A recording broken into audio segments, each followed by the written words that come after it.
आप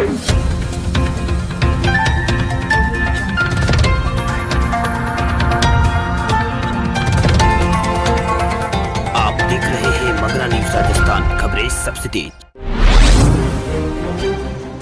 भारत में कोरोना संक्रमितों की संख्या 30 लाख पार, 15 दिन में 20 लाख मामले भारत में आए हैं सामने। देश में कोरोना संक्रमण के मामले लगातार तेजी से बढ़ रहे हैं। पिछले 24 घंटों में कोरोना के भारत में 69,239 नए मामले सामने आए हैं, जबकि 912 लोगों की भारत में कोरोना के कारण मौत हुई है। स्वास्थ्य मंत्रालय की ओर से आज जारी किए गए ताजा आंकड़े के अनुसार देश में कोरोना संक्रमितों की संख्या 30 लाख पार कर गई है। देश में अब कोरोना संक्रमण के कुल मामले 30,44,941 हो गए हैं। वहीं कोरोना से देश में मरने वालों की संख्या भी 56,706 हो गई है। आईसीएमआर के अनुसार 22 अगस्त तक कुल भारत में यहां पर 3,52,920 कोरोना के सैंपल जांच किए जा चुके हैं, जबकि 22 अगस्त को यहां पर 8 लाख के आसपास यहां पर कोरोना के टेस्ट भारत में किए गए हैं। देश में कोरोना संक्रमितों की संख्या हर रोज तेजी से बढ़ रही है, जो कि निसंदेह चिंता की बड़ी वजह है। लेकिन राहत की बात यह है कि संक्रमण से ठीक होने वालों का भी यहां पर लगातार इजाफा हो रहा है। मौजूदा संक्रमण के कुल केसों में से अब भारत में 22,80,567 लोग ठीक हो चुके हैं। फिलहाल कोरोना के कुल भारत में यहाँ पर 7,07,768 सक्रिय मामले हैं, जबकि इन लोगों का विभिन्न अस्पतालों में इलाज चल रहा है और कई लोग यहाँ पर होम क्वारंटीन में हैं। आपको बता दें कि पिछले 15 दिनों में देश में 20 लाख कोरोना के मामले सामने आए हैं, जो कि अब एक बड़ा चिंता का विषय है। केंद्रीय स्वास्थ्य मंत्रालय के अनुसार कोरोना से ठीक होने वाले मरीजों की दर भी भारत में 75% के आसपास है। वहीं कोरोना मृत्यु दर की बात करें तो भारत में ये काफ़ी घट गई है, 1.87% के पास पहुंच गई है। वहीं स्वास्थ्य मंत्री डॉक्टर हर्षवर्धन ने कहा है कि कोरोना का रिकवरी रेट दुनिया में सबसे अच्छा भारत में ही है। वहीं ये भारत में 75% के आसपास है और मृत्यु दर भी भारत में 169% है। इसके अलावा स्वास्थ्य मंत्री ने दावा किया है कि देश में कोरोना वैक्सीन का क्लिनिकल ट्रायल अब अंतिम चरण में है। वहीं अब भारत में 70 या 80 दिनों में ये वैक्सीन तैयार हो जाएगी। वहीं 7 अगस्त को देश में कोरोना मरीजों की संख्या तकरीबन 10 लाख थी, लेकिन अगले 2 हफ्तों में ये संख्या 3 गुना बढ़कर 30 लाख के पार कर गई है। ताज़ा आंकड़ों के अनुसार भारत अब रूस और ब्राजील के बाद तीसरा सबसे प्रभावित कोरोना का प्रभावित देश है। पूरे देश में फिल्म और टीवी शूटिंग की इजाजत केंद्र सरकार ने जारी किया है। एसओपी देश में जारी कोरोना संकट के बीच केंद्र सरकार ने लगभग कई महीने से यहां पर बंद पड़े टीवी और फिल्मों की शूटिंग को फिर से शुरू करने की इजाजत दी है। इसके लिए मानक संचालन प्रक्रिया यानी एसओपी जारी की गई है। सूचना एवं प्रसारण मंत्री प्रकाश जावड़ेकर ने वीडियो संदेश के माध्यम से इसकी जानकारी दी। उन्होंने कहा है कि अब फिल्मों और कार्यक्रमों की यहाँ पर शूटिंग की जा सकती है। इसके लिए सोशल डिस्टेंसिंग और मास्क को ध्यान में रखना होगा। वहीं केंद्रीय मंत्री ने कहा है कि जो लोग कैमरे के सामने होंगे सिर्फ वही मास्क नहीं लगाएंगे, कैमरे के पीछे और प्रोडक्शन में सभी लोगों को मास्क लगाना अनिवार्य होगा। जावड़ेकर ने कहा कि सरकार का यह फैसला बंद पड़ी फिल्म इंडस्ट्री के लिए संजीवनी का काम करेंगे। उन्होंने कहा है कि निश्चित तौर पर लोग इसका स्वागत करेंगे, क्योंकि ये हमारी अर्थव्यवस्था के लिए एक महत्वपूर्ण पड़ाव है। हमारी अर्थव्यवस्था के सारे पहिए फिर से शुरू करने की दिशा में ये कदम उठाया गया है। वही एसओपी में शूट स्थानों और अन्य कार्यस्थलों पर उचित दूरी और सुनिश्चित करने के साथ साथ भीड़ प्रबंधन और सुरक्षात्मक उपकरण के लिए भी यहाँ पर उपाय की यहाँ पर जानकारी दी है। केंद्रीय मंत्री ने कहा कि देश भर में सभी राज्यों को इसको स्वीकार करना चाहिए। साथ ही अगर कोई शर्त इसमें डालना है तो उसे डाल सकते हैं। जावड़ेकर ने कहा कि इससे निश्चित तौर पर अर्थव्यवस्था में यहाँ पर गति मिलेगी।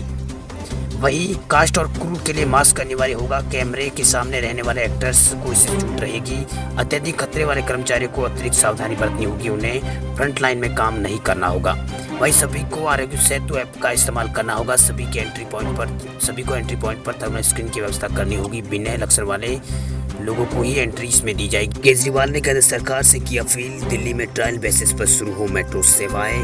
दिल्ली के मुख्यमंत्री अरविंद केजरीवाल ने रविवार को कहा कि पिछले हफ्ते मैंने इंडस्ट्री एसोसिएशन के साथ बैठक की है। मुझे बहुत अच्छे सुझाव मिले हैं जिन पर मैं काम कर रहा हूं। आने वाले दिनों में इंडस्ट्री के क्षेत्र में मैं यहां पर कुछ घोषणाएं कर सकता हूं। उन्होंने कहा है कि इस समय बहुत ज़्यादा ट्रांसपोर्ट की समस्या हो रही है। मैंने केंद्र सरकार से प्रार्थना की है कि दिल्ली में कोरोना की स्थिति ठीक हो रही है। दिल्ली में हमें मेट्रो को खोलना हम चाहते हैं। दिल्ली में ट्रायल बेसिस पर मेट्रो को चलाने की इजाज़त मिलनी चाहिए। केजरीवाल ने कहा है कि मैं खुश हूँ कि सबकी मदद से दिल्ली में कोरोना की स्थिति अब काबू में है। जिस प्रकार दिल्ली में कोरोना की स्थिति से निपट रही है सरकार, उसकी चर्चा देश दुनिया में की जा रही है। उन्होंने कहा है कि हमने दिल्ली में केवल एक बार लॉकडाउन किया, फिर धीरे धीरे 1 जून से कई क्षेत्रों में काम शुरू कर दिया। शायद दिल्ली एक ऐसा शहर है जहां दोबारा लॉकडाउन नहीं लगाया गया है। उन्होंने कहा है कि हमने समझा कि काम और कोरोना प्रबंधन एक साथ दोनों किए जा सकते हैं। केंद्र का राज्यों को निर्देश, अंतर्राज्यीय और राज्य में नहीं होगा लोगों की वाहन की आवाजाही का प्रतिबंध। कोरोना वायरस के बढ़ते मामलों के बीच केंद्र सरकार द्वारा जारी किए गए दिशा निर्देशों में समय समय पर बदलाव हो रहा है। गौरतलब है कि भारत में पॉजिटिव मामलों की संख्या 30 लाख पार कर चुकी है। ऐसे में केंद्र सरकार द्वारा नई गाइडलाइंस भी जारी की गई है।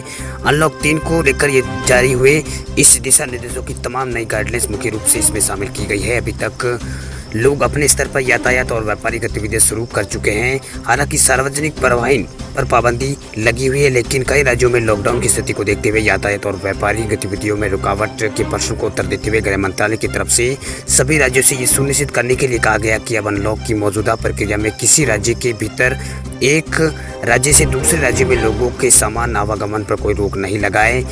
वहीं केंद्र सरकार ने यह भी साफ करने की कोशिश की है कि किसी भी नागरिक को प्रदेश के भीतर या एवं बाहर आने जाने से किसे नहीं रोका जा सकता है। निर्देशों को जारी करते हुए कहा गया कि पड़ोसी देशों के साथ समझौते के तहत सीमा पर व्यापार के लिए व्यक्तियों या सामानों के आवागमन के लिए अलग से अनुमति या फिर मंजूरी परमिट की जरूरत नहीं होगी। वहीं केंद्रीय गृह सचिव अजय भल्ला ने सभी राज्यों के चीफ सेक्रेटरी को पत्र लिखकर कहा है कि राज्यों के अंदर और राज्य के बाहर आवागमन पर रोक नहीं लगनी चाहिए। ऐसा करने वाले पर यहाँ पर गृह मंत्रालय की गाइडलाइंस का उल्लंघन माना जाएगा। वहीं पंजाब में संक्रमितों के मामलों में तेजी से उछाल हुआ है। इसके कारण राज्य द्वारा फिर से यहाँ पर सरकार द्वारा कर्फ्यू का ऐलान किया गया। हालांकि ये वीकेंड के दौरान किया जाएगा। यह आदेश 31 अगस्त तक लागू रहेंगे। इसी के साथ केंद्र की गाइडलाइंस के बाद पंजाब में जरूरी सामानों की डिलीवरी वाले वाहन को स्टेट हाईवे, इंटरस्टेट में मूवमेंट और बस से, ट्रेन और हवाई यात्रा करने वालों को भी यहाँ पर आने जाने की यहाँ पर इजाजत होगी। मोदी सरकार ने किसानों को दिया बड़ा झटका। अब 7 दिन के अंदर वापस करना होगा बैंक से लिया हुआ कर्ज। कोरोना के कहर के बीच किसानों के लिए एक बड़ी खबर सामने आ रही है, जो कि आफत के साथ साथ हैरान करने वाली भी है। ये खबर उन किसानों के लिए जान लेना बहुत जरूरी है जिनके लिए खेती करने के लिए बैंक से लोन लिया गया है। ऐसे यदि ये किसान आने वाले 7 दिनों के अंदर क्रेडिट कार्ड पर लिए गए सारे लोन को चुकता नहीं कर देते तो उन्हें 4 की बजाय 7% ब्याज भरना पड़ेगा। खबर यह है कि किसानी को लेकर लिए गए लोन को मोदी सरकार 31 अगस्त तक किसान को वापस करने का मोदी सरकार ने यहाँ पर टाइम दिया हुआ है। आपकी जानकारी के लिए आपको बता दें कि जब कोई किसान KCC पर लोन लेता है तो उसे 31 मार्च तक जमा कराने का समय दिया जाता है। ऐसे में आने वाले साल में किसान को आसानी से लोन पर पैसा मिल जाता है। वैसे समझदारी से काम करने वाले किसानों के लिए लोन का भुगतान समय पर ही वो किसान कर दिया करते हैं। इससे उन्हें ब्याज भी नहीं भरना पड़ता है। साथ ही बैंक की नज़र अब उनके काम और रिकॉर्ड पर भी सही रहती है। ऐसे में उन्हें अब खेती करने के लिए पैसे की कोई दिक्कत नहीं होती है। लेकिन जिन किसानों ने अब तक लोन नहीं भरा है उन्हें और छूट दी जानी संभव नहीं है, क्योंकि केंद्र सरकार की ओर से लगाए गए लॉकडाउन की समय सीमा भी सरकार की अब समाप्त हो चुकी है। कृषि से जुड़े गतिविधियों में भी धीरे धीरे यहाँ पर पटरी पर ये गतिविधियाँ लौट रही। हालांकि लॉकडाउन के दौरान सरकार ने हालात को ध्यान में रखते हुए लोन भरने की आखिरी तारीख यहाँ पर 31 मार्च से बढ़ाकर 31 मई कर दिया था। इसके बाद स्थिति बिगड़ती देखकर सरकार ने इसे 21 अगस्त तक कर दिया था। ऐसे में जाहिर सी बात है कि किसानों को KCC किसान क्रेडिट कार्ड से जो पैसा लिया है उनका ब्याज केवल 4% प्रति वर्ष पर पुराने रेट पर 31 अगस्त तक भुगतान इसका कर सकते हैं। लेकिन इसके बाद भी अगर लेट हुए तो ब्याज दर महंगी हो जाएगी, जो कि किसान पर भारी पड़ेगा। आपको बता दें कि आमतौर पर बैंक की तरफ से किसानों को पहले ये जानकारी दी जाती है। वही 31 मार्च तक कर्ज चुकाने की आखिरी तारीख है। 31 अगस्त आखिरी तारीख है। ऐसे में यदि किसान इस समय तक पैसा नहीं चुका पाते हैं तो उन्हें 7% तक ब्याज देना पड़ सकता है। फिलहाल ये खबर किसानों के लिए किसी बड़े झटके से कम नहीं है। रेल मंत्रालय अपने 13 लाख रेलवे कर्मचारियों को जल्द ही हेल्थ बीमा के दायरे में ला सकता है। रेलवे ने कहा है कि कर्मचारियों को हेल्थ बीमा के साथ साथ पहले की तरह RSCLG यानी railway employment laboratories health scheme और सेंट्रल गवर्नमेंट हेल्थ स्कीम की सेवाएं भी मिलती रहेगी। रेलवे ने कहा है कि कर्मचारियों को हेल्थ सेक्टर में और बेहतर सुविधा मिल सके, इसके लिए मेडिकल ट्रीटमेंट के दायरे को बढ़ाए जाने पर विचार किया जा रहा है। सभी मंडलों और उत्पादन इकाइयों के महाप्रबंधकों को इस प्रस्ताव और उनके सुझाव की प्रतिक्रिया रेलवे ने मांगी है। रेलवे की तरफ से जारी एक बयान में कहा गया है कि भारतीय रेलवे अब रेलवे कर्मचारियों की चिकित्सा उपचार के दायरे में व्यापक स्तर पर बढ़ाने का प्रस्ताव पर काम कर रही है। इसके लिए एक समिति का गठन किया गया है, जिसका काम रेलवे कर्मचारियों के लिए कम्प्रिहेंसिव हेल्थ स्कीम से संबंधित सभी पहलुओं पर जांच करना है। हेल्थ बीमा के अंदर चिकित्सा आपात स्थिति और इलाज के दौरान फाइनेंशियल रिस्क मैनेजमेंट पर फोकस करने के लिए यहाँ पर कहा गया। आपको बता दें कि भारतीय रेलवे देश भर के 586 हेल्थ यूनिट्स और